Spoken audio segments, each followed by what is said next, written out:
Marketing action plan, $6,000 budget, mass media, which includes TV, radio, billboards, etc. Good morning. I'm Andrew Hogan with Direct Business Marketing, and thank you for joining me today. We're going to go through mass media. How can you market via mass media? Now, we've put this in the $6,000 budget because typically mass media is going to cost a little more than any of the other marketing items that we've talked about.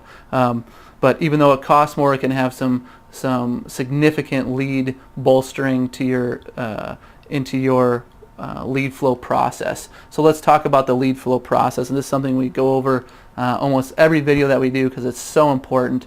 When you look at your marketing campaign, you should have at least 5 different marketing avenues funneling into your capture. So the 5 fingers kind of funneling in, we call that generating eyeballs to your offer.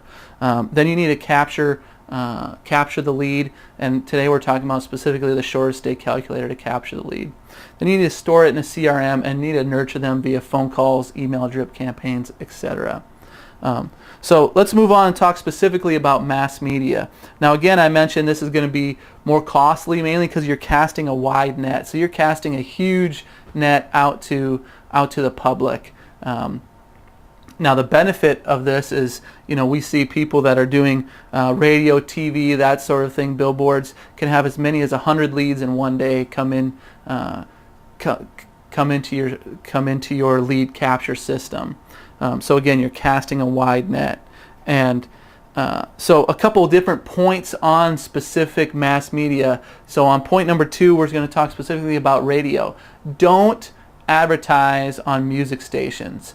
Even though typically music stations are going to have a high viewership or listenership, as it were, because on a radio station that plays music, people tend to listen for the music, and when the talking starts, they tune out. Okay? They know talking equals commercial, they tune out. Now on a talk or news station, talking is what they're listening to.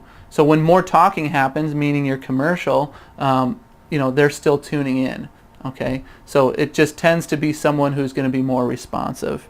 Next, on point number 3 or item number 3 on TV, consider using a media buyer. Okay, for if you're going to do a TV commercial, and you'd want someone local in your area that does media buying, because media buyers tend to get cheaper deals and can buy up at a larger quantity. Okay. Finally, for billboards, short and sweet. Remember, someone's driving by. You only have a couple seconds really to capture their attention. So short and sweet. URL, phone number, and maybe headline. You don't need a whole lot of information for that. Finally, and this is most important, be ready with a system to handle the lead influx. Okay, if you're currently getting a trickle of leads and you're having a hard time calling them within a couple minutes of getting the lead and following up with them via email, then I would not sink money into this. But if your system is tight and you're ready and you can make those phone calls and follow up as soon as the leads come in, then you can really maximize your dollars that you're putting out. So ensure that you have a system ready to handle the influx of leads. So again, mass marketing can work great. It definitely costs more than other marketing avenues, but it definitely does work.